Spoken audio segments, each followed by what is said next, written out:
Hi everyone, my name is Nicole Lamar and this is my Module 4 discussion board.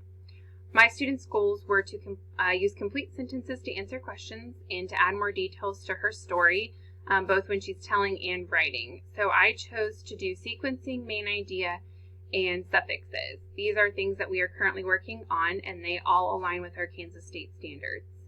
For main idea, the reason I chose it was so that she'd be able to figure out the main idea of a story as well as write with the main idea, and then to use complete sentences as her supporting details. We've been working on also capitalizing and punctuation and showing her exactly what is a complete sentence. So this actually really helped her, along with sequencing. I chose sequencing because it also uses transition words like first, second, next, then, which also helped in her writing. The last thing I chose was suffixes. This is something that is fairly new to third graders, so I chose for her to practice using suffixes and also knowing their definitions.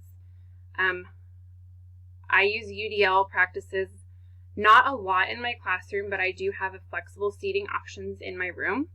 This is a great way for my students to kind of choose where they sit and who they work with. So some of the groups were formed that way where they got to choose their own groups.